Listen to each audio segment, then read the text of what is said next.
I think we did this the last time. I think that was the last thing we did last week, right? Right?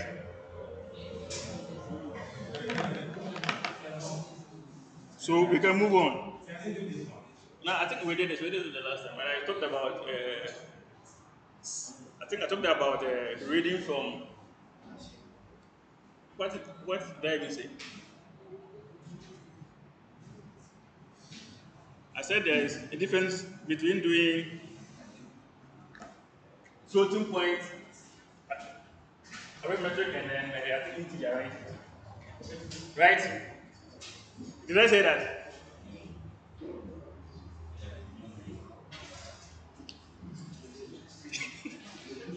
I said there's a difference between doing floating point mass and then integer mass, right? If I say 3.2 times 5 and then 5 times 5, right? You know which one will take longer. And you know that this one will take longer than this one, right? I think, and I explained that the last time. In the exam, this is what is going to come. Like you will be asked to explain code by code and then what it does and then stuff like that. So you just understand the code, the general code, like what it does, and then understand each line of code, what it does. That's all. And then you'll be fine. Understood? And what? What is this? It means what? It means what? Are you shaking your head? No or yes or no? Are you Indian or something? Okay, so we continue. So I hope you guys understand what this code does. And then if I ask you to explain line by line, and then just trick you small by changing some few stuff, you guys can answer it, right?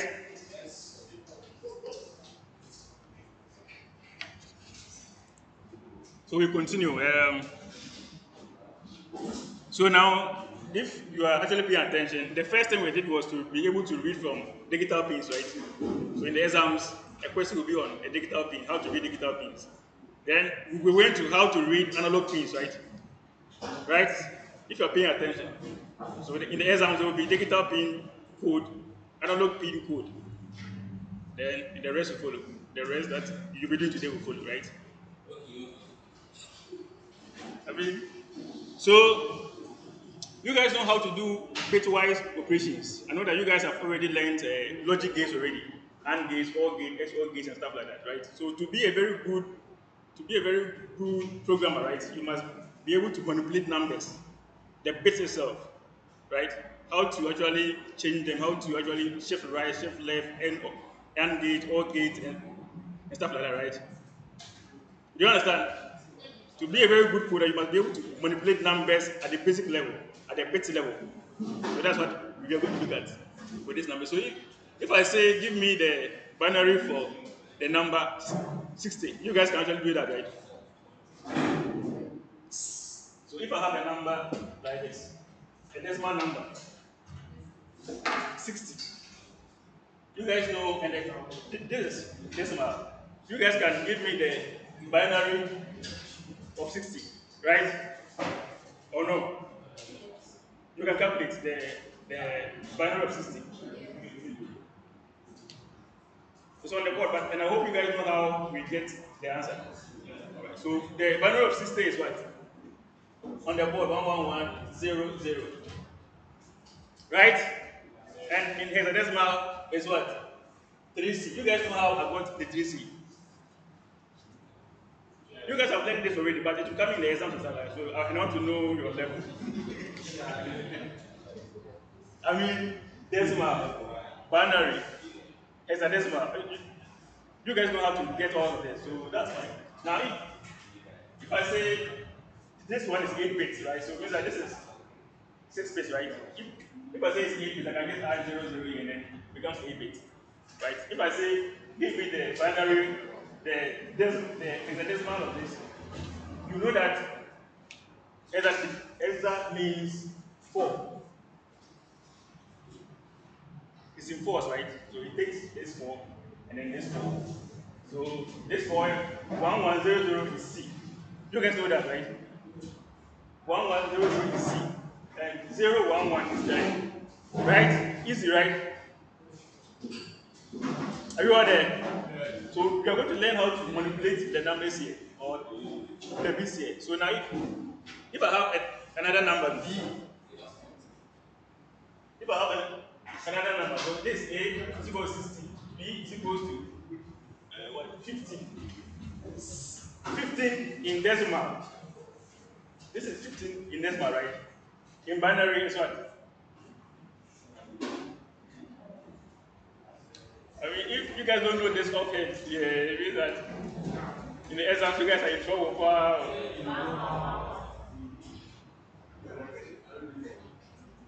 So 1111 in binary. So in 8 bits, 000111, right? In hexadecimal, it's what? 0f, but it's F. Simple. Right? So if I say A and B, what would be the answer? Simple, simple. A and B, what would be the answer?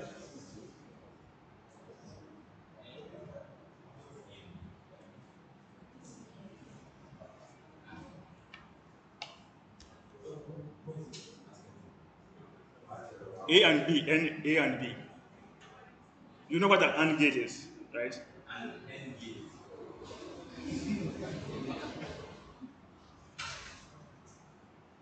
You know what this is? So if I say A and B, what would be the answer? What? AB. A is equals to 60. B is equal to 15. What is A and B? In binary.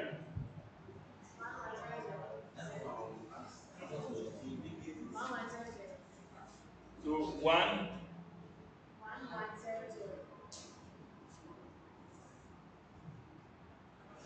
is it correct or wrong? I hope you guys know how we pay attention, right? We are doing bitwise operation, right? So we are going to manipulate the bits one bit at a time, right? So if I give you something like 60 and 15, you have to break it down into binary first. And then this is it, right? Now, and I must start from here, right? 0 and 1 is what? You guys don't know an AND gate. You guys don't know what an AND gate is. 0, 1 is what? 1, 1 is what? 1, 1 is what? 1, 0. 1, 0. 0, 0.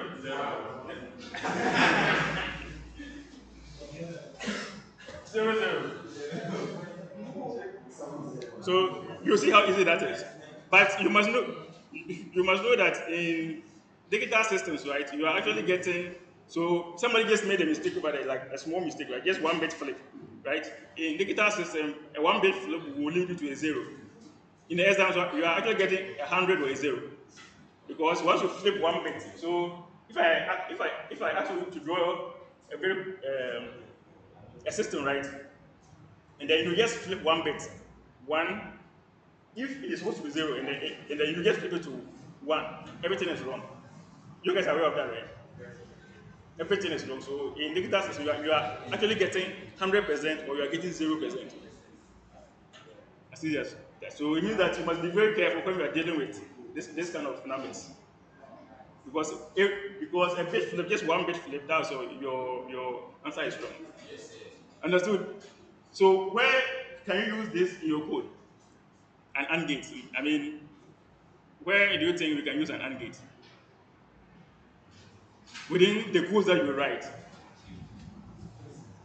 that you guys write, your C++, like where do you use an AND gate? Hmm? Yeah, of course. It's as easy as that, right?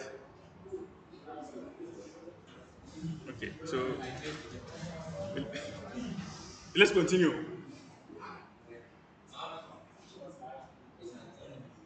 Okay, so now the next thing is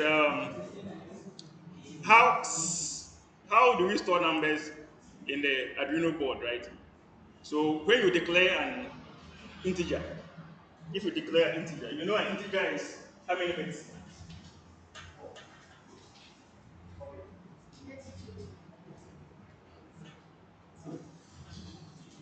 So if I declare integer int a, how many bits is in a?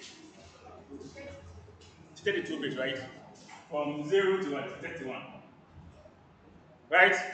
Now, if you take your typical Arduino boards, right, the memory within the Arduino boards is like this. So you have your memory uh, width, and then you have your memory what?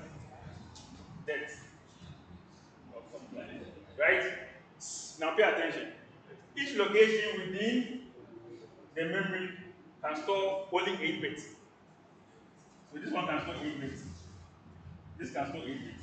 Right? So we call that the memory weight. How much bits each location within the memory can store. And then how many locations are there in the memory depth?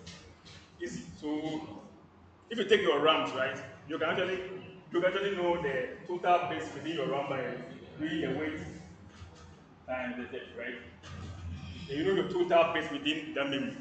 Right. Now, if I declare an integer in my code at high level, C, right, at a very high level, int A, right? Int A is 32 bits, right? How will this 32 bits be stored in this memory, which is arranged as 8 bits, 8 bits, 8 bits, 8 bits? How will it be stored? So now let's take an example of, I think this one. We have 32 bits as a decimal 0A, 0B, 0C, 0D, and what? So this is 32 bits, right? Each one is what? 4 bits. You know that, right?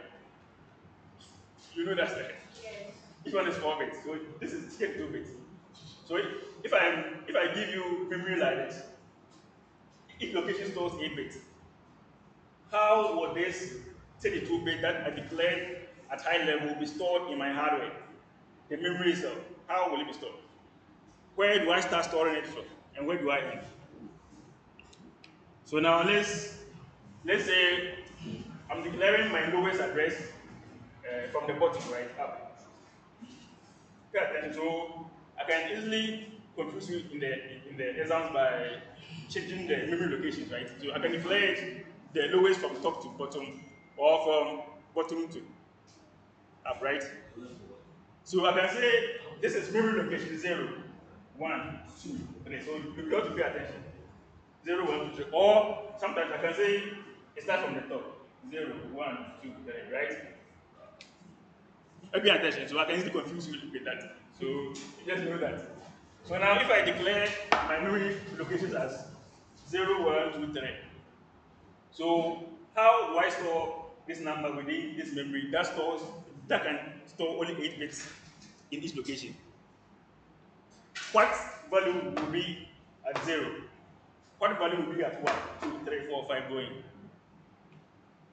So let's start. What value will be at 0? At memory location 0, which is the lowest address. So I write at high level, it's 8, which is 0A 32 bits. That is at a very high level. Now, this 32 bits must be stored in the hardware, right? But the memory in the hardware is not arranged as 32 bit, 32 bit, 32 bit. If it was, right, you could store this whole number within one location, right? Easy. But that's not how your memories are arranged within your Arduino board, very, very small Arduino board, right? The memories are arranged as 8 bit per location. 8 bit per location. So how will I store this 32-bit number in a memory that has a weight of 8 bit, 8 bit, 8 bit? What value will be here?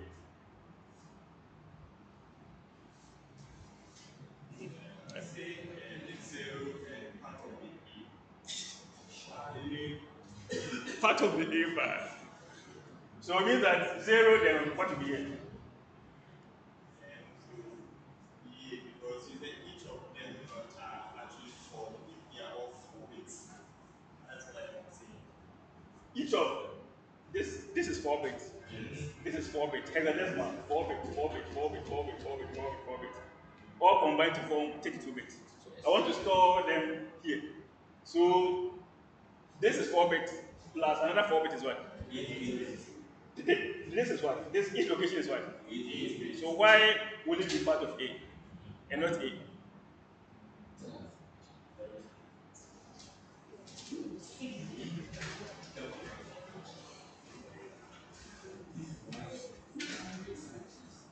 Massa. Think small. Abba. Small. Just basic.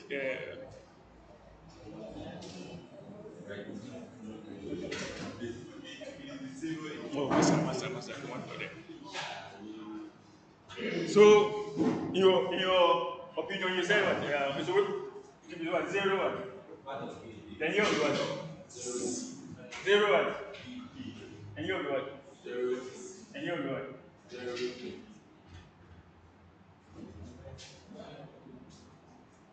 This is just one form of it. So now, if you guys as engineers, as computer engineers, right? If you know the history of transmission of transmitting numbers and storing numbers in memory, right? You guys will know that there was a war on this one. How to store numbers in memory and then how to transmit should, which number should be sent first and which should be sent last. That there was a war, right? So some people, if you take an egg, right?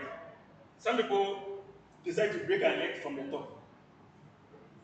I mean, right? Some people can break eggs from the top, right? Right? And some people can break, so at the least part, at the smallest part, right? Some people can break an egg in the middle. But the end goal is that you are breaking an egg. It's nothing, it changes nothing. Right? But there was a war to the point that how to store numbers became, or how to store numbers in memory became a very big issue. Some said that if you store the numbers from the LSB, you guys know that this is the LSB, the least significant bit. If you store numbers from the LSB, so I take the LSB and then I store it in the lowest address, right? Then the rest follows. So that is one form, which is known as what? Little Indian.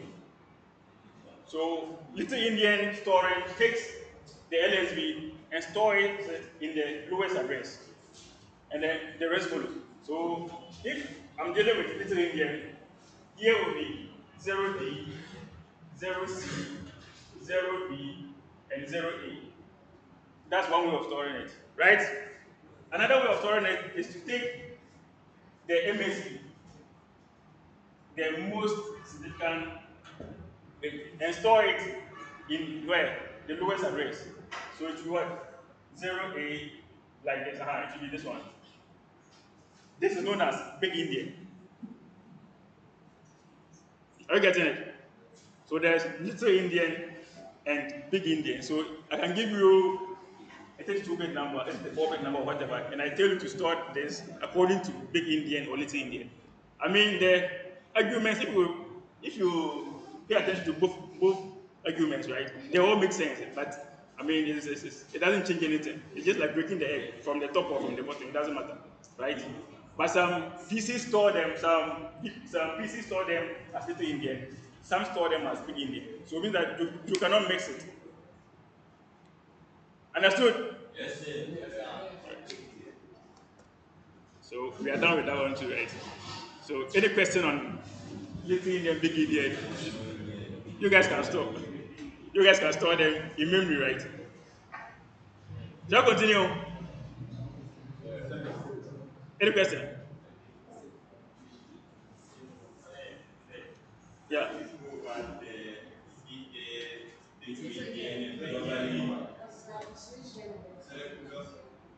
So Little Indian, right? You are storing the LSB in the lowest address. LSB, lowest address. So that's why I said I can arrange memory as starting from the top. So I can start memory location 0, 1. So you have to pay attention. 0, 1, 2, 3.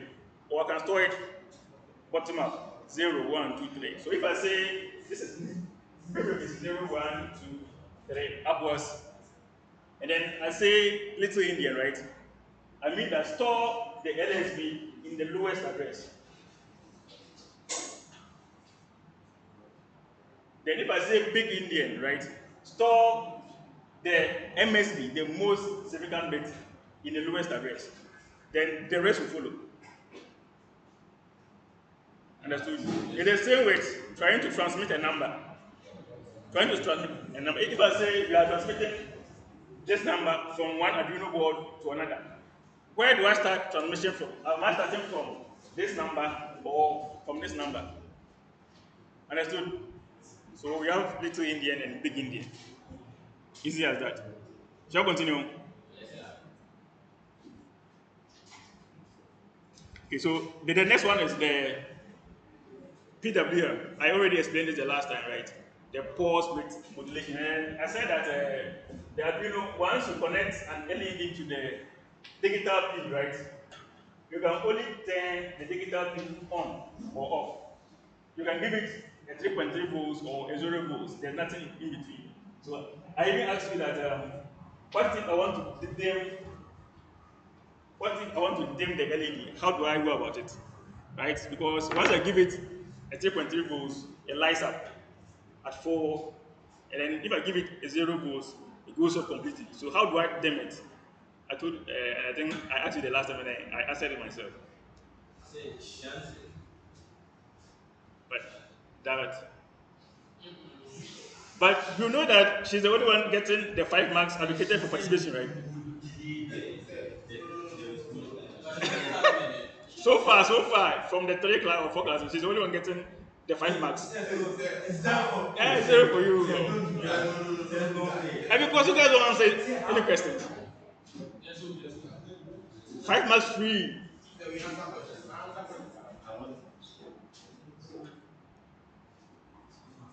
So what did I say? How do you dim the LED?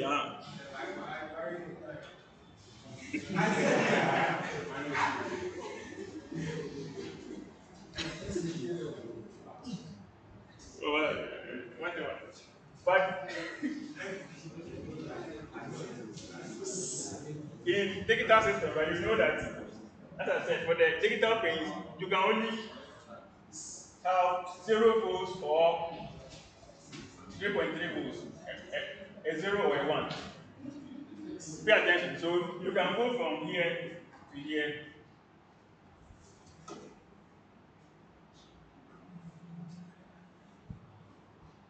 Right? 0 or 1, 0 or 1, 0 or 1. And then we call this edge here what? What do we call this edge here?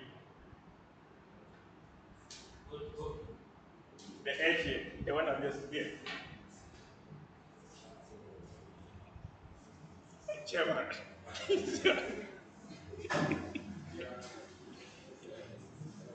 What do we call this edge?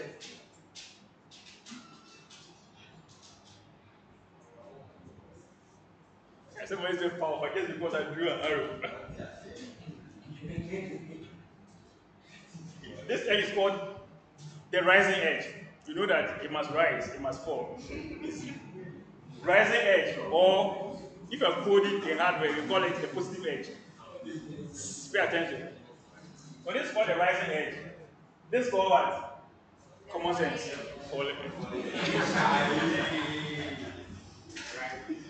Right? So rising edge, falling edge. So either positive edge in code, in case you're writing at hardware descriptive language, it's called the positive edge or the negative edge.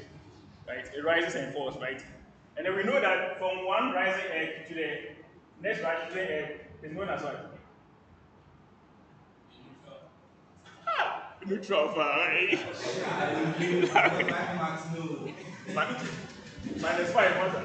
So from one rising edge to mother. From one rising edge to another rising edge is what? The clock what? Engineers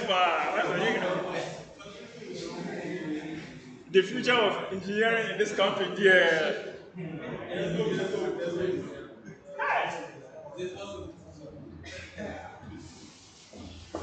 Right? It's a period. You guys have heard it before several times. The clock period, whatever, right? Right? So from one rising edge to the other rising edge. So now I can tell you that the period in which it's on, this is when it's on, right? You guys know that one is on. You guys know that this is off. The period in which it's off, in which it's on, is known as the duty cycle. How long it stays on is a duty cycle within the period, within the allocated period. How long does it take? How long does it stay on? Right? And then we measure that duty cycle in percentages. So if I say this signal has a duty cycle of 20%, what does that mean? It stays on for how long? Eh? 20 seconds. It stays on for how long? Eh? 20 seconds.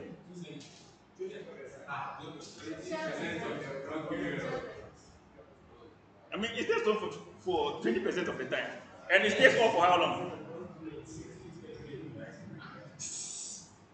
It stays on for 20% of the time. You guys know that. And then it stays off for how long? Huh? Ha! 80%. I see you. So if I say this signal has a duty cycle of 20%, right? It stays on for 20% of the time because the entire period is 100%, right? It stays on for 20% and then it stays off for what? 80% of the time. So I can give you a very simple question by saying that this stays on for 20 milliseconds and then it stays on for 10 milliseconds. Then I can start by saying, calculate the period, right? Calculate calculate the time it stays on in percentages. Then I say calculate the clock frequency. These are all things that will be coming, so you just have to pay attention. So from this one, I can get about 3 questions from it, right? Calculate the clock frequency in megahertz. Calculate the duty cycle in percentage, and then probably another thing.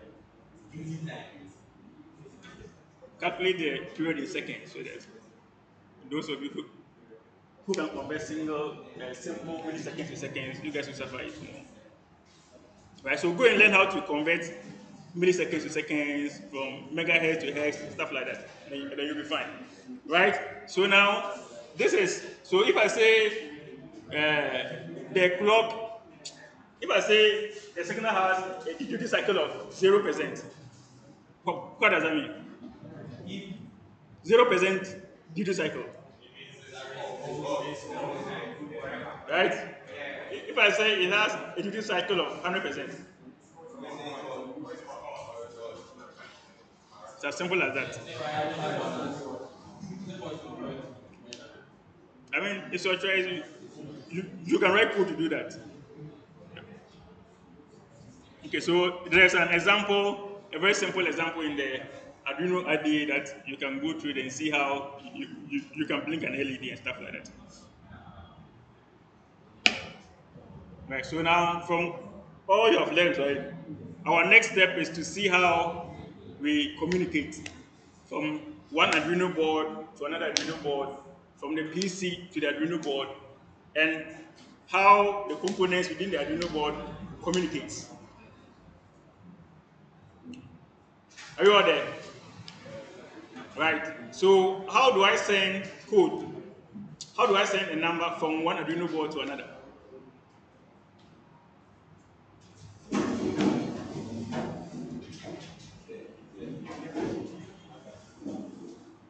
Uh-huh. How do I send a value, a number, a whatever, from one Arduino board to another Arduino board? Who has done that before?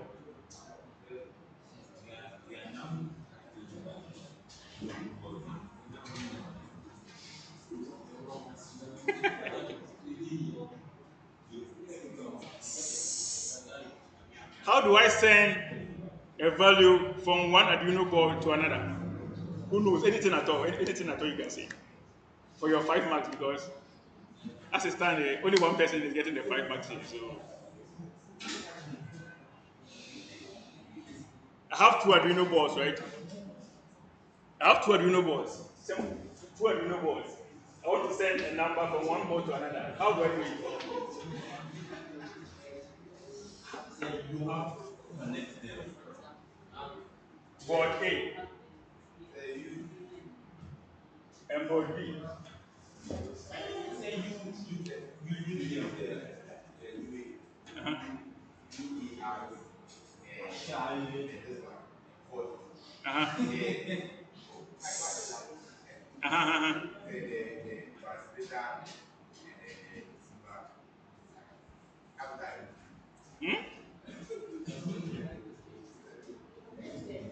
It's from one. So the you see that if you take the cord, right, the USB cord, right, the Arduino board has only one end of it, the small part of it, right. So how do you connect the two and make sure that they actually communicate?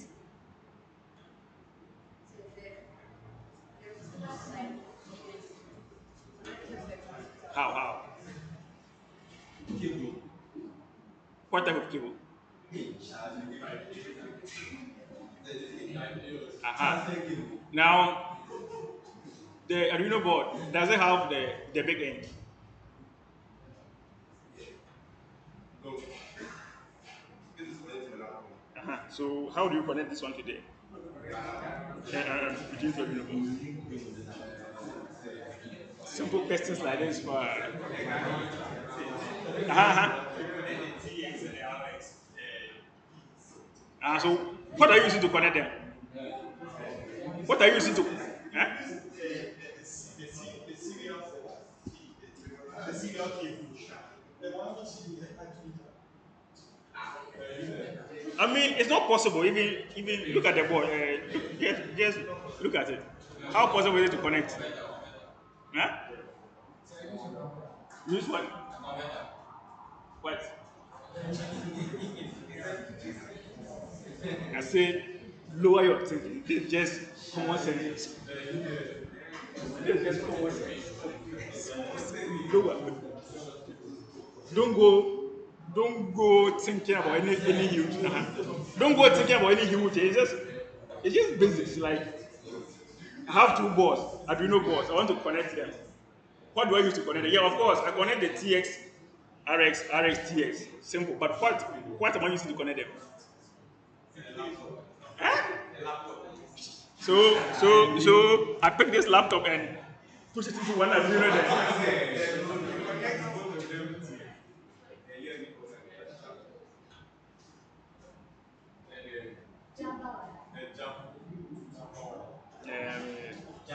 Just a wire. I mean, she's correct.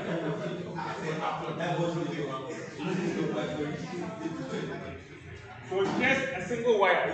You guys have seen those. You guys have seen it before, right? Right? And then because you have pins here, you just connect one end here and then connect another one. Single wires. Just simple single wires. You see how easy that is. So from one Arduino board to another Arduino board. Now, this is known as the TWI.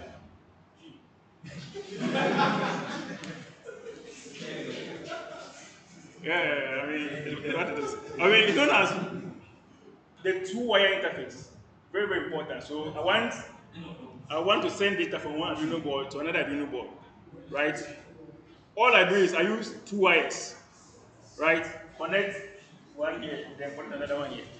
Two wires. Now, what that means is that to be able to talk to the to be able to talk for this Arduino board to send data to this Arduino board, they must agree on something. There must be a way of controlling how to flow data. So we need what is known as the clock wire. So one wire is the clock. Right? So I use the clock to control when to send data. Then I use the data line. Another one is called the data. So one wire is called the clock line. The other wire is called the data line. I use this clock line to control this data line, right? So anytime I want to send data, I have to do something to the clock and then put the data I want to send on the data line. Simple as that. And then you know that this is just serial. We are sending one bit at a time. You can only send one bit at a time. One bit at a time. One bit at a time, right? So it means that with this kind of system, right, one one board will have to control the clock, right? So one board will have to serve as the sender. So if I want to send data, if this one is sending data, is the one that will control the clock, right? If this one is the one sending data, he or she is the one that will send it, right? Whatever. Right? Very, very important. You must control the clock. One must control the clock. If not, it won't work. Right? But how do you do that? How do you control the clock? Right? So before I send data, right? Pay attention. Before I send data, what I must do is that I must put the data on the data line. Right? Then I push the clock high. Right? Right? So let's say I want to send one, the number one. I have data line, I have my log line, and I want to send, let's say, I want to send something like 1010, right? 1010. So I have my log line, I have my data line, right? So what I do is that I'm sending one first, then I will send a zero, then I'll send a one, then I'll send a what? A zero. So what I do is that I push one on the data line, right? Then I push the clock high.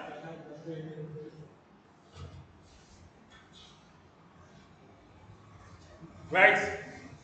Now after I've sent the one, then I push the clock low. Right? So my next one is to send a zero. So it means that I must actually send the data on the data line before I turn the clock high. Then after that I turn the clock low. Then I turn it high again. Then I put the zero here. Right? Then I turn it high again here, over here. So it means that we are sampling on the rising edge of the clock, the rising edge of the clock.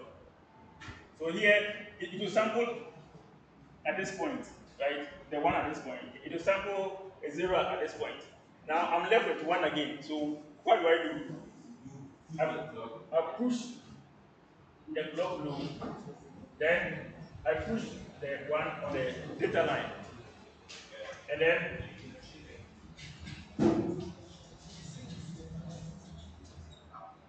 it will be sampled here. Are you paying attention? So you're going to do this in code. Patrick, how do you think I'm taking my time to say all this? So first of all, you must be able to visualize it. Like, how is it working? Very, very, very, very basic. I have digital pins, two pins. I declare one as clock output. So the one that will control that clock will turn it as an output, right? Then I have data line. I declare that one to as output from this side. Then anytime I'm sending data, I send the data, then I toggle the clock like to one. Bring it low, then put the data, then turn it on again. That's how it is done. Do you understand?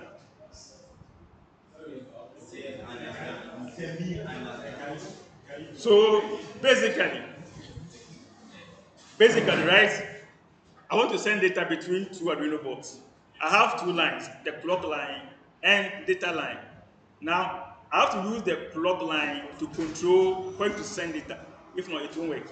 So what I do is that because I want my data to be stable, So sometimes, I mean, if you were hardcore hardware engineers, you know that I cannot, in case you code it in hardware actually, you know that I cannot send data. Let's say I want to send a one. I cannot put a one and then put the block at the same time. Whenever a data, whenever a pin, whenever you assign a value to a pin, it toggles. It takes some time before that value becomes stable. So once you put this number at the same time as the clock will miss it. Because at that time it goes 10, 10, 10, 10, 10, before it becomes 1. Understood? So the signal goes like that, then it becomes 1. Once you put data, once you put a value on a pin, it toggles for some time. 10, 10, 10, then it goes to 1. Understood? So if I sample at this point, I'll be wrong. I might be wrong, I might be right, I might be wrong. So we make sure that we put the data on the pin before we activate the clock. So that it gets stable. So that it becomes stable before the clock comes. Then you can sample it easily. I mean, you guys are not hardcore computer engineers, so I don't expect you. Right? So that's what I was saying. So first of all, I want to send 1010.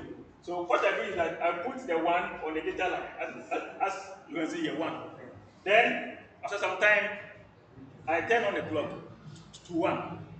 That means that this, that means that the other side, the receiver will receive the clock and then it will sample it at this particular point. Have you seen it? After that, I want to send a zero. So I toggle the clock just means negative, not the clock. And I hope you guys understand. I mean, in case you guys were hardcore coders, you must know that once you toggle something, not a, if a is one, it becomes what? Zero. If it's zero, it becomes one. That's how you generate clocks in the data system. Just toggle it and then give it some time. Every 5 milliseconds, toggle. So every 5 milliseconds it goes one, then it stays, then it goes zero, it goes one. We have actually talking just a not gate. You guys are not hardcore computer engineers, so you see how it depends you.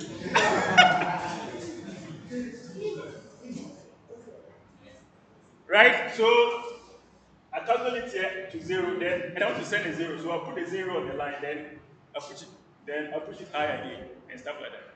So you must be able to visualize it and then you must be able to write this with your code, and then your code must be able to do this. Simple. And then, any question? So this is the code.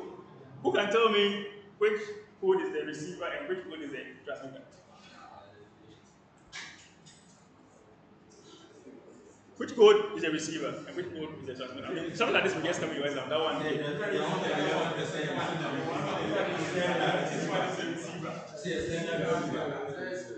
So I hope you guys know what each line of code does and stuff like that. I don't have time to go through it, but this is definitely coming. Identify which one is there.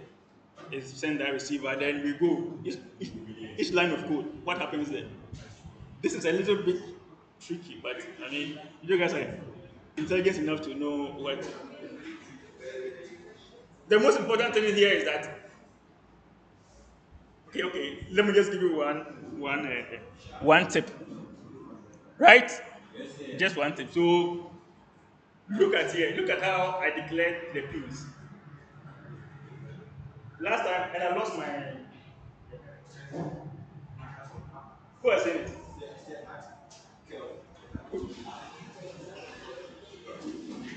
Somebody stole it there. Okay, so here, now pay attention here. The way I declare or I assign the pins, right? See how I assign the pins here. This is the what? Sender or receiver? Sender. Based on what are you saying is a sender? Going send by. Instead of going send by. Okay. Whatever. And then this is the what? Why?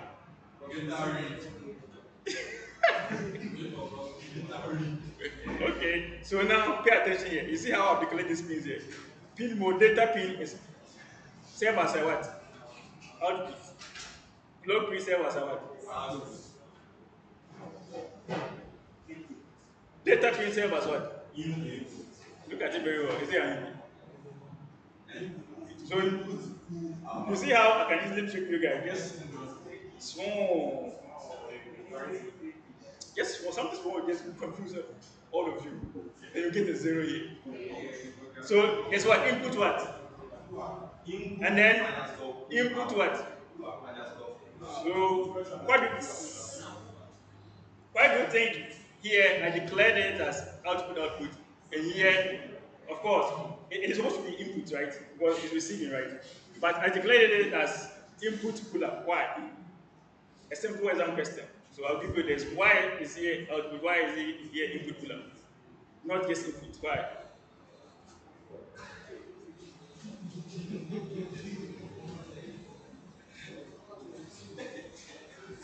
Again. English language. Just English language. You guys have done. Master, think before you answer. Oh, master. You the same day, you must do the same thing. Yeah. So wait. You guys have done, I think, basic electronics, right? Basic. You just need that. So, what is a pull-up circuit? In your electronics or in your circuit theory or whatever you guys did. Hmm? You guys have never heard about a pull-up resistor before. Never in your life.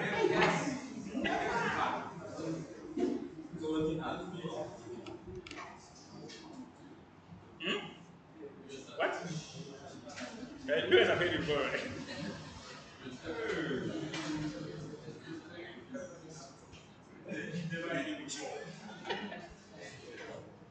Hey, pull-up resistor. You guys have never heard it before.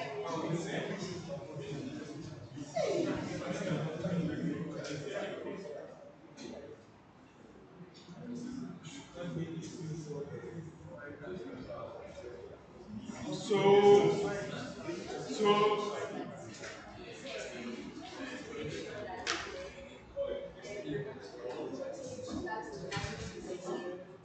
just pay attention.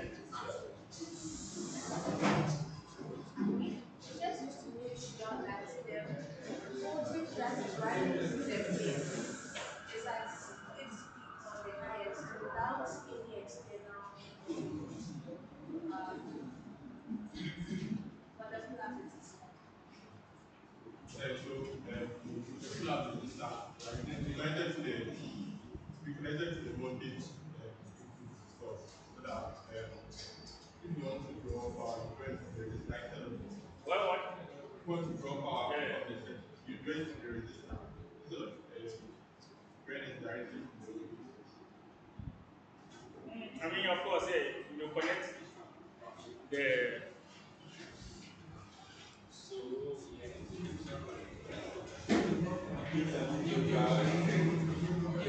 Okay, so I'm not an electronics engineer, but I know something small on it. Yes. Like, so you take your resistor, right? So you have VCC here. Pay attention. So this is how your Arduino board works. Your pins, these are your pins, right? Your pins are connected to this here, right? Then this is what you control. So you control this like a switch. So the value, sometimes the value you push on your Arduino pin is something like this. It's like a switch or a push button, right? So now what happens is that if you leave, pay attention here, if you leave this one floating, if you have uh, if you have your board here, your pins here, then you have something like this, and then let's say you have a switch. Okay, now wait. Let me ask you a question. If I leave this one floating, right? There, floating. There's nothing connected to it. What happens? What volume will I be able to read from this pin? Hmm? It's floating.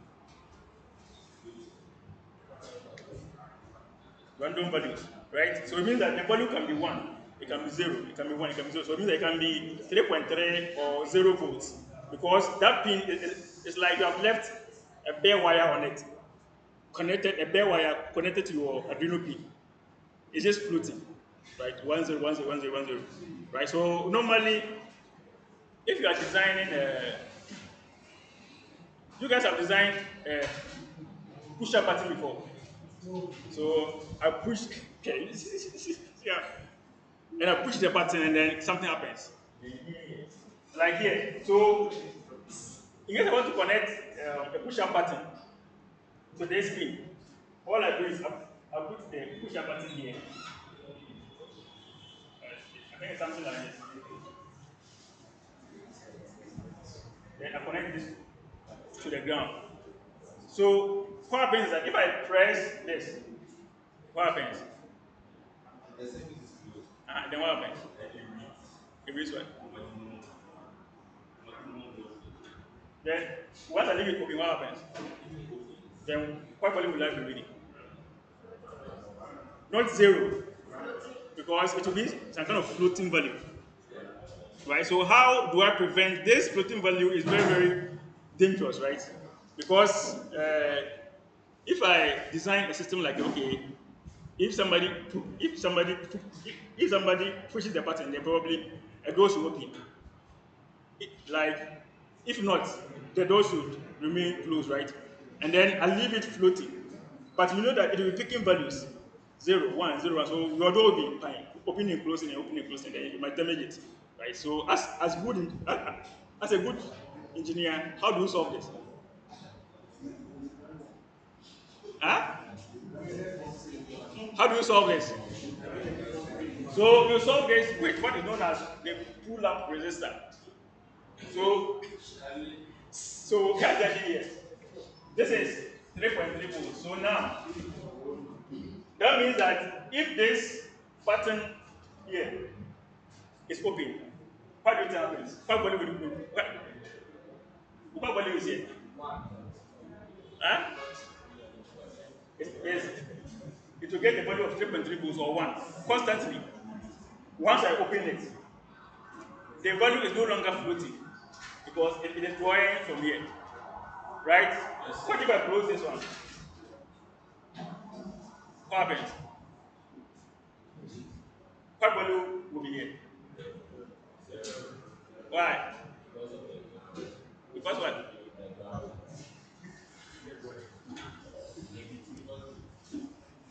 Because what? But I thought there were some electrical guys here. Have you forgot?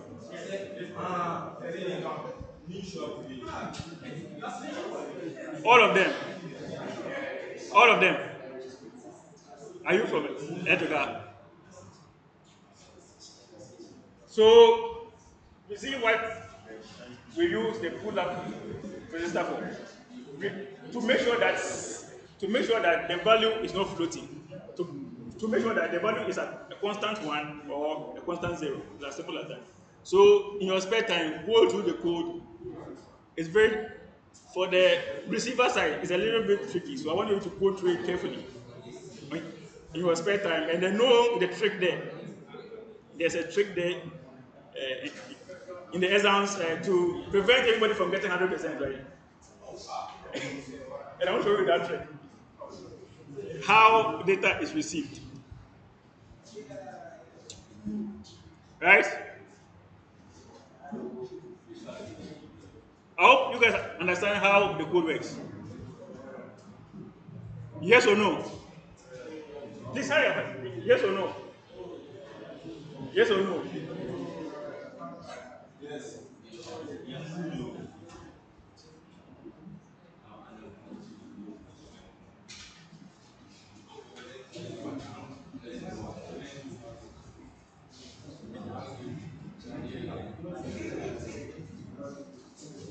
Shall I continue?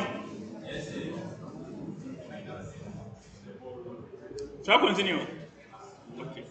So, but this will come in your exam, so just pay attention to it. So, each line of code, understand what each line of code does.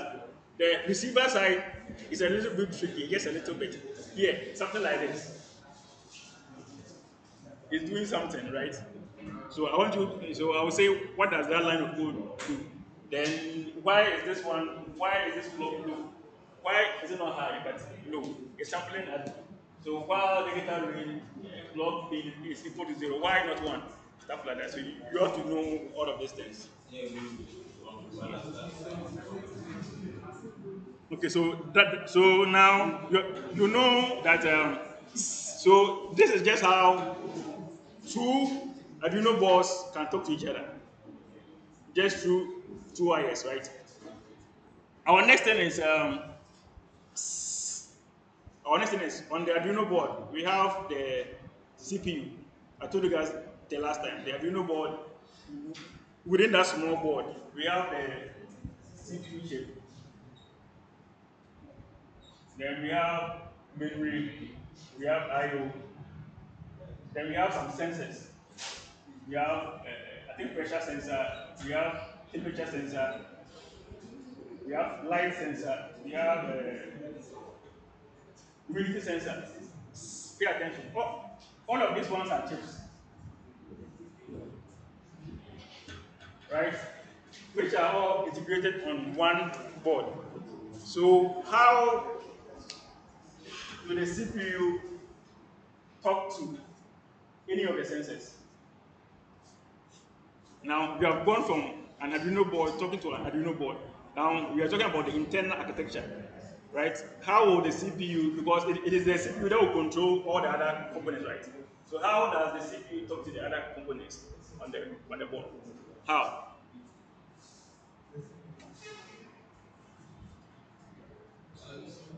Master, you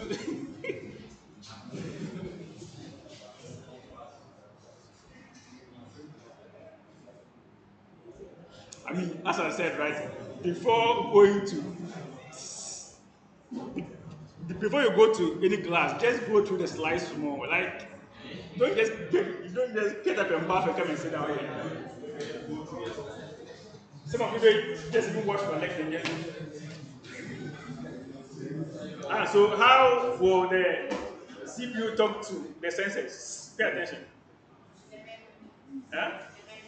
The memory has done what? So I want the CPU to talk to a sensor. Okay, I want to read value from one of the sensors, the pressure sensor. How does the CPU do that?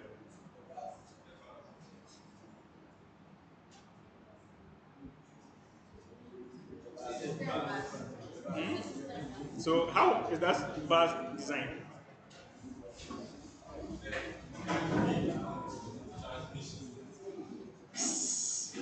What?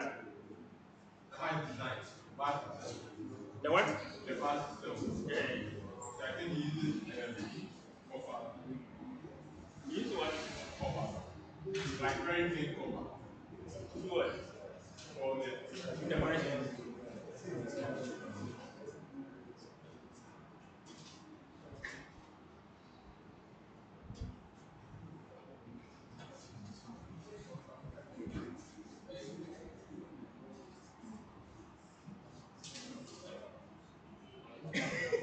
I mean, it's fine, but you have your you have your CPU, right? Okay, in the same way, I've told you the two-wire interface.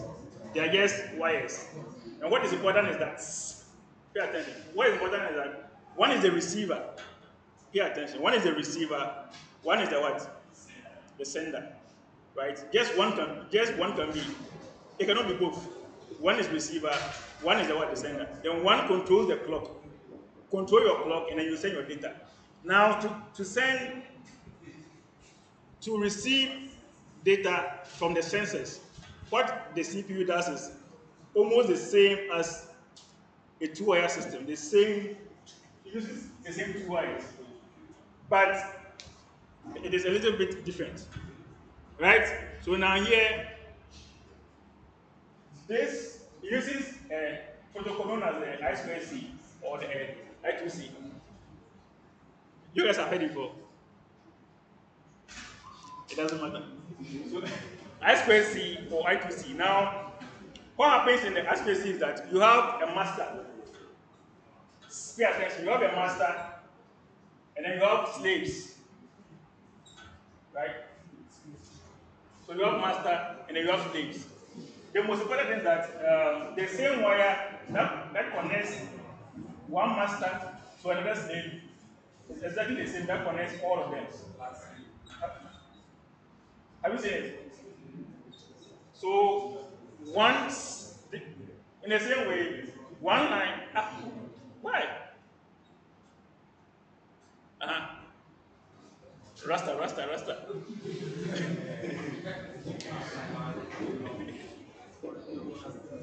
So master, slave, the same wire, just one wire, just two wires, right? One wire again serve as the clock.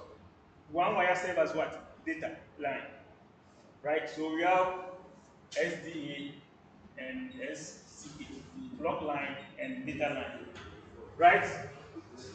So this data line and clock line passes through all of them, the same exact wires. Have you seen how it's designed? So it is this same wire to this slave, to this slave, to this slave, the same exact wires, right? So now, how will a slave know that this data is for me? Or how will a slave know that?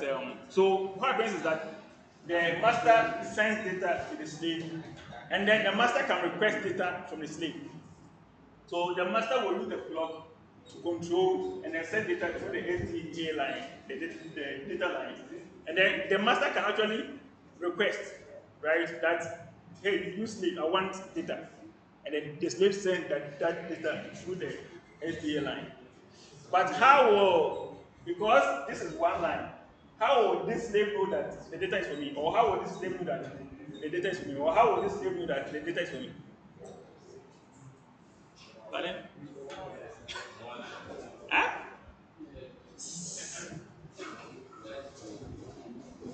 Data allocation. I'm explaining. Let's say one slave takes 4 bits, the other takes. So they know which one takes the 4, which one takes 8, which one takes 16. So I mean, close more. I mean, I'll give you 2 marks, at least. But you zero, uh-huh. So if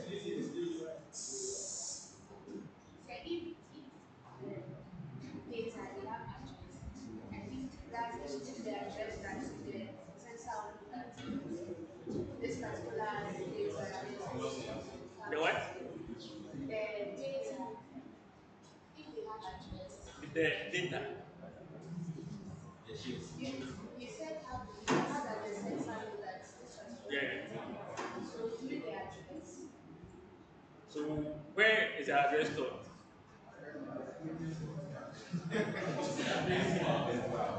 I mean, she's correct actually. The basic thing is that, so pay attention. So what happens is that this slave has a unique address. The address can be from, for express, the address can be from 0 to, I think, 127. So this slave will be hard coded with address 0. This slave is hard coded with address 1. So 0, what, 0, 1, 1, 0, 1, 1 going, right? So this is hard coded. Those addresses are hard coded, right? So what happens is that if a master wants to communicate with any of them, first of all, the first 8 bits it sends, right, is the address. So it sends 8 bits address. So all of them will receive those 8 bits, right? And then all of them will check, does the 8 bit match my address? If no, then they just ignore. If yes, then it will be that kind of slave that will send the data to the master. It's as easy as that.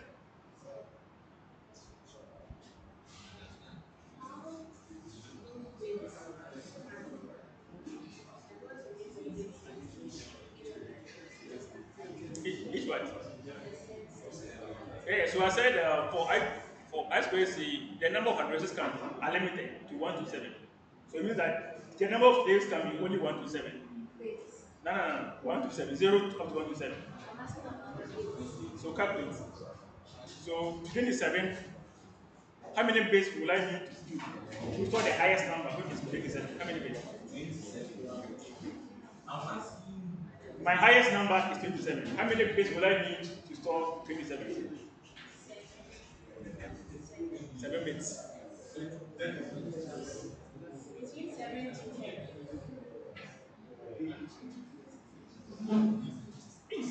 This basic question. You just say 1 to 7. Wait. Is it? Okay, 127. Sorry. 127. 127. No 27. Okay, yeah. But it will be fast to you. So the basic thing is that we actually give the addresses are actually just 8 bits. So it means that the 8 bits will be more than the 127, right? If we do 2 to the power 8 minus 1 is what? What is 2 to the power 8 minus 1? 2 to the power 8 minus 1.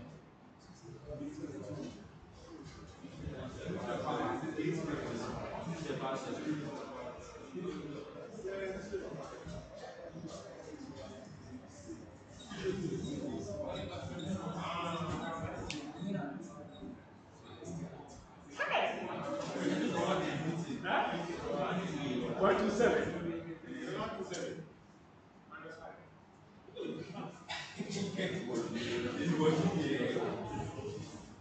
Minus 1, so 2 to the power 7.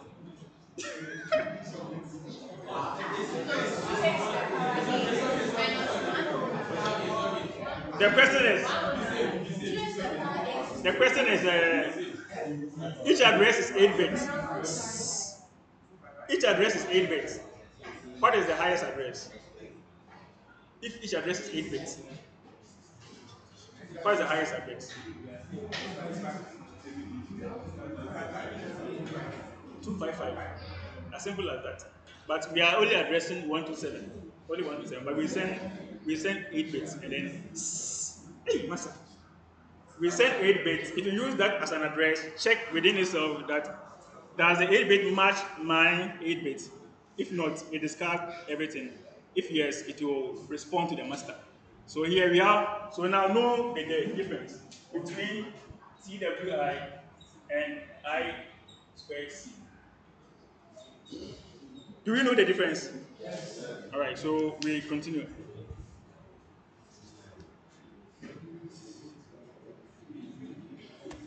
So this is also the code for that. So go and study the code, what library we are using in the wire library for the SPC and stuff like that.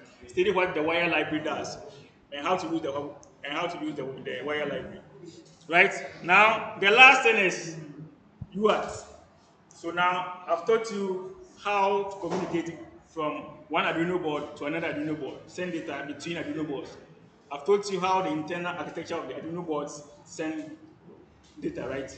So now how do we send data from one device to another device in which they are not the same, not one Arduino board to another Arduino board, but the PC to the Arduino board or your phone to the Arduino board? How do you do that?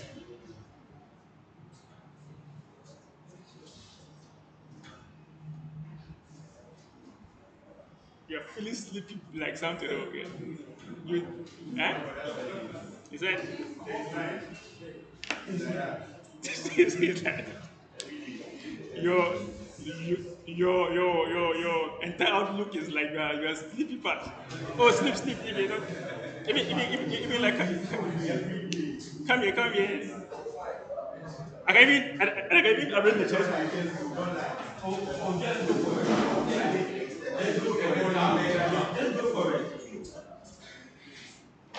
Okay, so the last thing, or probably not.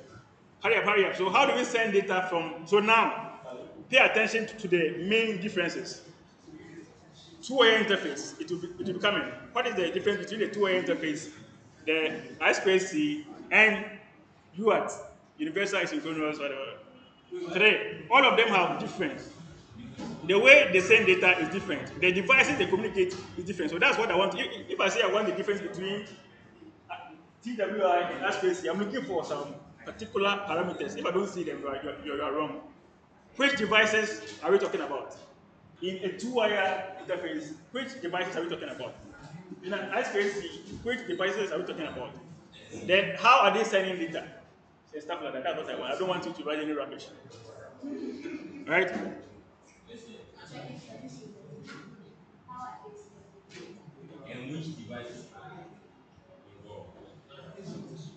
involved.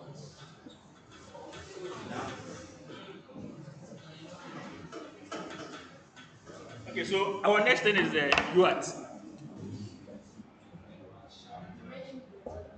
Right? So now what happens is that now we want to send data from the PC, right? From the PC to the Arduino board, or from your phone. If your phone has a Bluetooth, right? From your phone to the Arduino board. So how are we going to do that? Now you know that if we are trying to communicate from one Arduino board to another Arduino board, it's fairly simple. Just digital pins, right? So it's easy. You don't really need much. Now for the Arduino board to talk to itself, like from the CPU to another sensor, it is also easy, just some two-way communication and stuff like that. No buffers involved. Now, but to send data from your phone or your PC to your Arduino board is a little bit complicated. Complicated, right? Right? And I think I explained this the last time that what happens is that we have your your PC here, and then you have your Arduino board here. Your Arduino board here, and then I said from the you have a transmitter to a receiver, and then to what? Receiver. And then I made mention of the fact that there are buffers involved, right? And then what is the limit of the buffers? How many bits can the buffer store? I gave you that the last time. Pardon? 64 what? What? 64 bytes, right? Those buffers can store 64 bytes. So what happens is that when you send data from the PC to the Arduino board, it gets stored in the buffer of the Arduino, right? Then the Arduino will check. I think it was a you use a like you use another library called the available library or something like that. Serial dot available to check if there is any value in the buffer. Then after that, you read those values. It's as simple as that. So that's what the UART is about. But the main difference is that the UART is between devices that are not alike, right? From your PC to your Arduino board, completely different devices, right? From your phone to the Arduino board, completely different devices. So pay attention to those differences. Two-wire communication, two-wire interface, SPC, and then UART.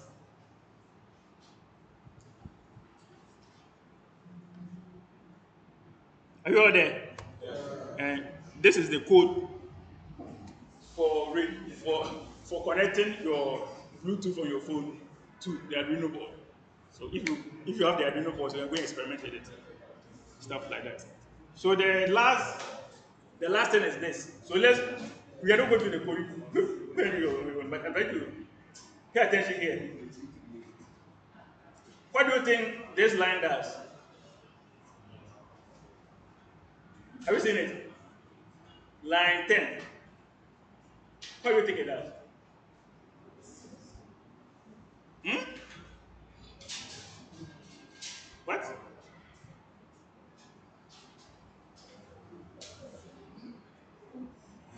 Line 10. In your C programs and then Java or whatever, you do have seen something like this before. What do you think it does?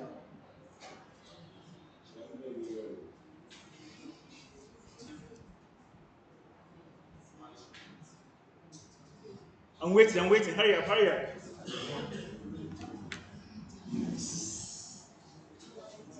BLE serial is the library. There's a function within the BLE serial, like, which is the pool. What do you think? Again, English. As I said, this is as close to English language as possible. Pool. So what do you think is doing there? And then you must pay attention that it is the first line of code, right? What is the importance of this code? You guys have never heard about pool before. Huh? or to this something Mm-hmm. Sampling. get something To get what? sample data like or to To connect. Check for what?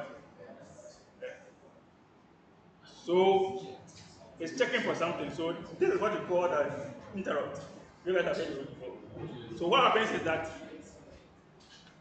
because we are sending data from the Bluetooth to the Arduino board, right? When will the data be sent? When you receive the data. So what happens is that in this code we pull. So we store the CPU on the Arduino board stores and wait for something to happen. So it will store, wait for something to happen before the rest of the code can be executed. Right? So that's what the pool does that. And it just waiting for an event to happen. So and then that's where we are right now. We are now going to talk about interrupts within the Arduino board, right? How many types of interrupt do you think we have? I think you guys might have done this in your software engineering and stuff like that. Interrupts. How many do you think we have? So what happens is that sometimes, right, your CPU is what will control everything. Your CPU controls all other things on the board. So you want to make sure that your data is gotten at the right time, right? So now your first thing is you can actually pull, wait for something to happen, for an event to happen. Then your CPU cannot do other things. But the disadvantage of the pull is that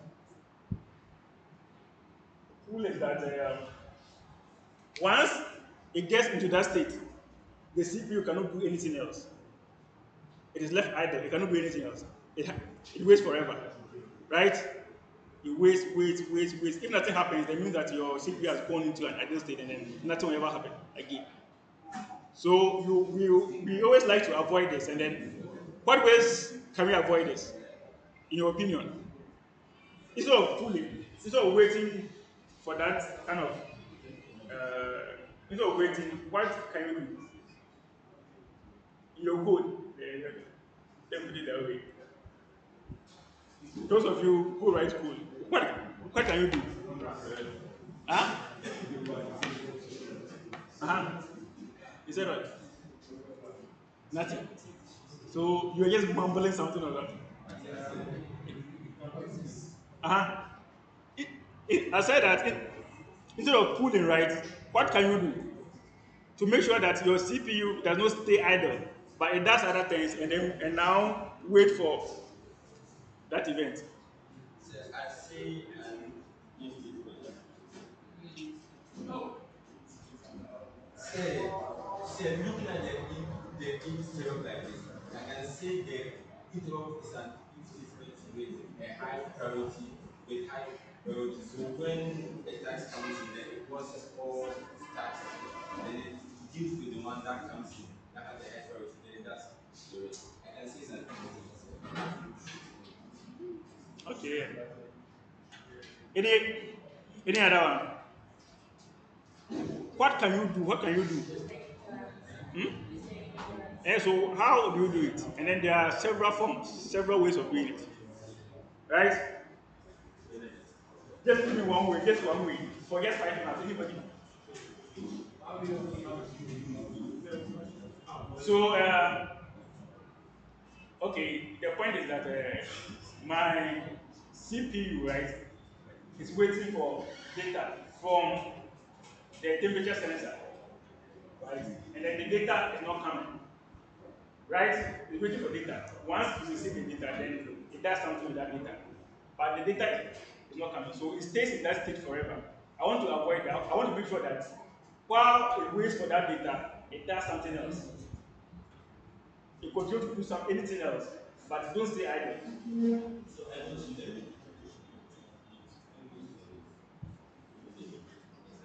So any way, how do I achieve this? I mean, common delay. Pardon? I mean,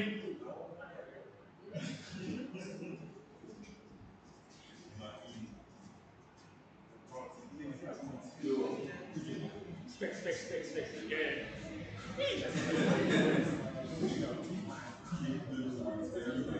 And I told those who wear specs are always smart over. What is the background? So, I mean, okay. Can you do what? What so how?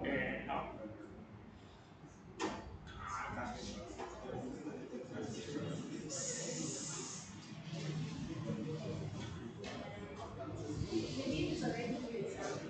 What? If it's already doing something, just let it stop and then go and do the previous one. So that way it will not stay idle because it involves the execution of the client's code. And they are making him do the previous one. The one he was doing before he gave the client. So you should go back to the That's what I do laughing. What is that? then after a while, then it will come back to the client Oh, and yeah. then like go back to the same. Well, then that's how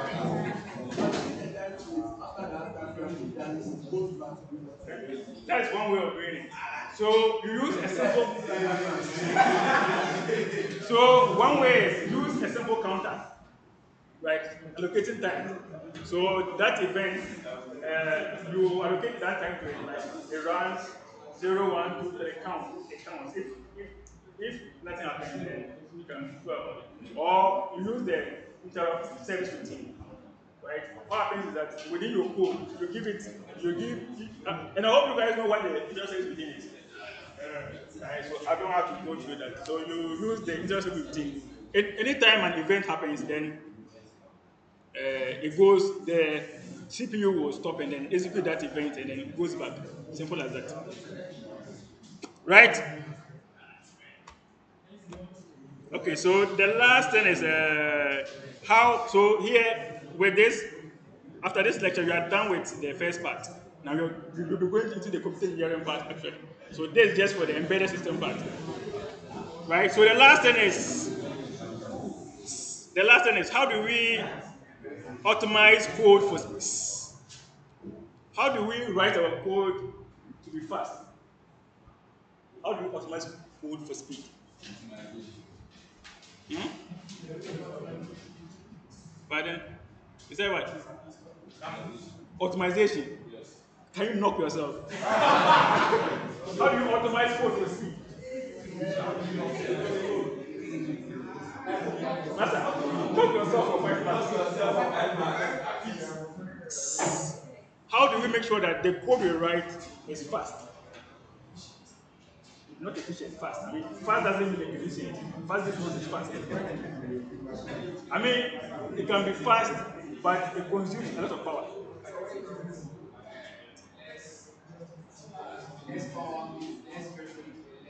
That's very efficient. But if I say fast, this means how do I write code that is fast?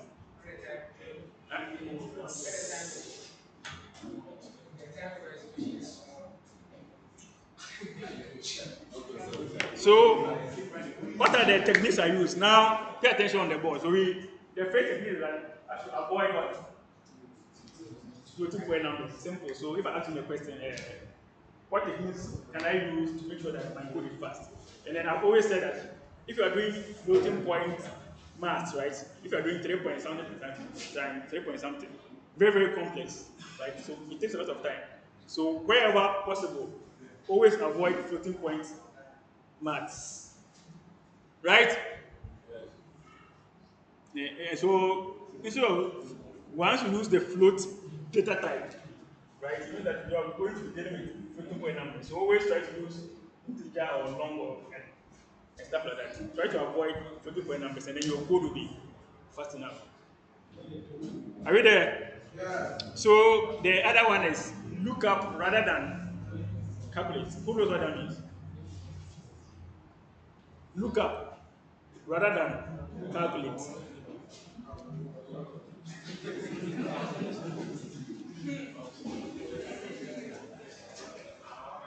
Lookup.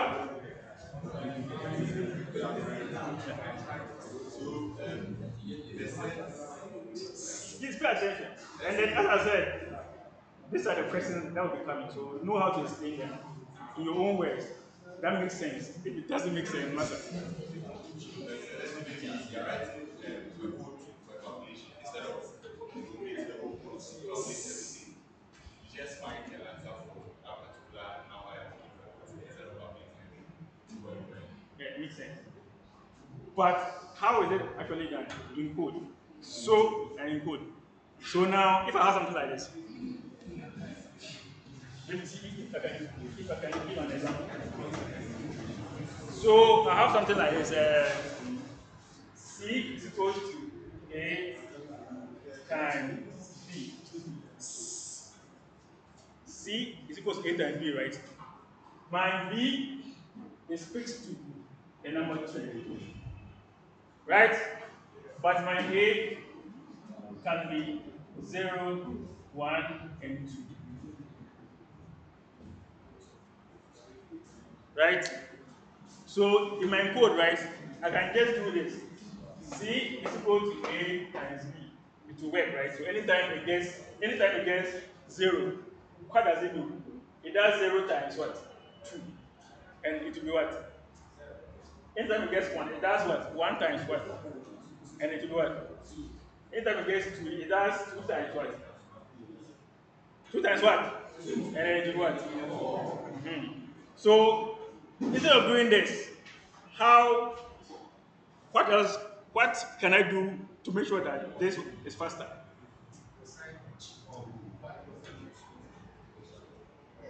in your code? So I've given you everything, right?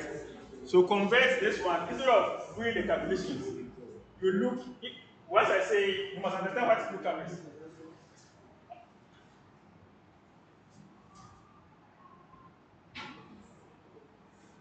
You know what lookup tables are as computer engineers.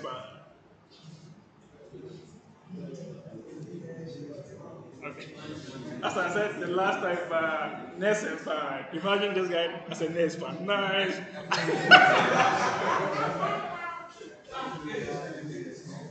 Wrong course. Nurse. Or a midwife. Midwife. All right. So what you do is that you use what is known as lookup tables, right? So as you said, instead of actually doing the calculations, you calculate and put it down. But how do you do that? How do you do that? Huh? So what you do is that you first of all create an array for the answer, right? So let's say C, let's say bytes C is equal to, and then you do the calculations. 0 times 2 is what? 0. 1 times 2 is what? 2 times 2 is what? So you create an array. I don't know how many they play array is. Array this, something like this. You create an array like this, and then what? Those of you who write codes, and then what? You want to create an array. So now these are the answers, right? So now you need the inputs. So if I is equal to 0, I is less than 3, I plus plus, then you just do C then it goes to the memory.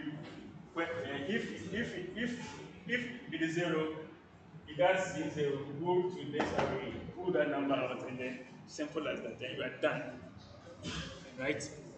In this way, it means that in the hardware itself, right, you have actually stored the answers within the hardware. So what makes it faster is that all you do is that you are looking up. That's what we call it. Look up tables. You give it the input. It goes through the memory and picks it out. It's as simple as that. And then it makes your code faster than you writing C is equal to A times B. This will make your code very, very slow. Understood? Any question? So go ahead and look at the rest and see how they make your code. And then there's a code here to actually show you how to optimize for speed and optimize for whatever. Now, the next thing is how do you minimize power usage within your how do you minimize power usage within your Arduino board? Huh? Power. So I want to make sure that I use my code use less power as possible. So what do I do?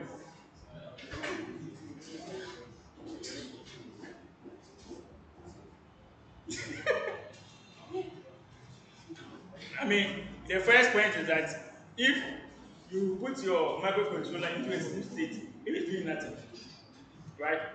As I said, once you have two functions within your Arduino, the setup and then the what? The loop runs forever. It goes through each line of code and it starts again. Once the loop is running, you know that it's consuming power, right? So the loop is running. The loop is running. So if your microcontroller will not do anything, make sure that you put it in low power mode. You know how to put it in low power mode. Huh? Who can guess? How do you put your microcontroller in a low power mode? Just guess. Low power mode.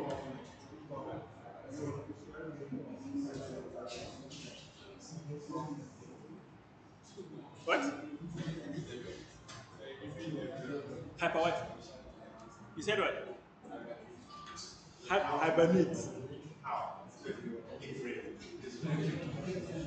But how do you do it?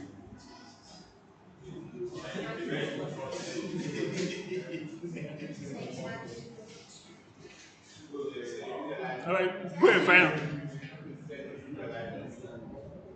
Now, another one is use the lowest clock frequency. Why do you have to use the lowest clock frequency? You know the relationship between frequency and power. Who knows the relationship between frequency and power?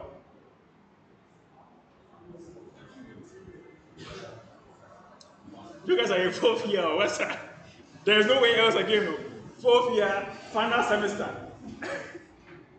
The relationship between frequency and power. So now, okay, now let me ask you a question. Now, if you have an application that has a very high frequency, is it good or bad? High frequency, very, very high frequency. Like you have designed your application, and then you say that this application has a very, very high frequency. So why is it consuming more power? What is the relationship between power and frequency? What? Somebody said it. All right. Yeah. So as frequency increases, your power will also increase, right? You guys know that, right? At the high level, now at the low level, at the hardware level, how do you explain it? At the low level, at the hardware level, right? You know that the hardware is made up of what? Transistors. The hardware is made up of transistors. Transistors turn on and off. It can be on, it can be off. Now, if you have an application that has very high frequency, it means that your transistors are turning on and off so quickly. On, off, right? It's turning on and off so quickly that your power is increasing within the hardware itself. So it's about the transistors. and how they are turning on and off. Right? 1 0 1 0 1 0. I mean, if you can think about it, if you can't, master, your imagination is all there. But again, a very high application means that the good thing about it is that it does the work faster. You guys know that, right? So if you write code that has a very high frequency, it means that it executes so fast. But the disadvantage is that it's consuming a lot of power. Understood? So now, to avoid using more power, it means that your applications must use low frequency. That also means that it is affecting the speed of your code. So you must be able to actually compromise. You must be able to actually choose. Do you need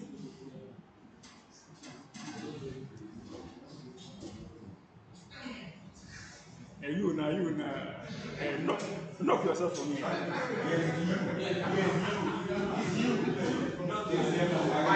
All right, so you must be able to choose your application, choose the application whether you need, whether you can afford it to, whether you can afford it to be slow. If not, then you will have to find another way. Now, the last thing is, how do I minimize? How do I minimize RAM within my Arduino code? All the codes are written. So how do we make sure that the RAM we use is as low as possible? Yeah. From what you saw, where? So creating more functions instead of variables. So that it stores like everything works as a function instead of storing variables, using all of them. That will use less storage. How would that work? Creating more functions. Yes, instead of okay, so let's say Your function, how do you make that one? Variables. yes, but let's say maybe you want to do something from a range. You store all a range inside Oh, variables. the same idea. But say it works.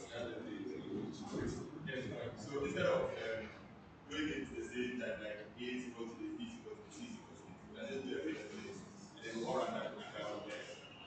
So now we are not talking about speed anymore. Yes. We are talking about memory. Yes. So now, if I'm doing C is equal to A times B, right? Now doing C is equal to A times B takes time, but it means that it's not using memory like that. It's doing the calculation on point. Now, if I store those values, if I store those numbers, I'm using memory. So I've increased memory. Yes. I've increased memory. I've not reduced memory. If I'm storing the computations, I'm using more memory because I've stored it in the hardware itself. I've allocated memories for that. But if I just do C equals 8 and I'm not allocating memory to it, right? So it does it on the go. It means that you have actually increased memory other than decreasing, right?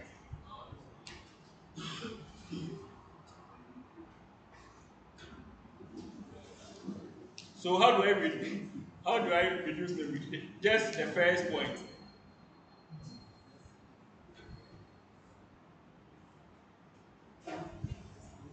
I mean, the whole point is that if I'm doing something like once I know the range of my numbers, right? Let's say somebody uses integer, right? Int A is equal to B times C. All of them are integers. Integers are what? 32 bits. Everybody knows that, right? Int A is equal to B times C or something. B, C, all of them are integers. So this is 32 bits, 32 bits, 32 bits. Now, if once I know that my number cannot go above, if I know offhand, right, my number cannot go above 255. It can go above 255, right? Instead of using int, I just have to use byte. Right? A byte is what? 8 bits. So it means that I've reduced memory. Integer is 32 bits. Once I use integer, I've really increased my memory. Right? Any question? Alright, so if there's no question, where is the assignment I gave you?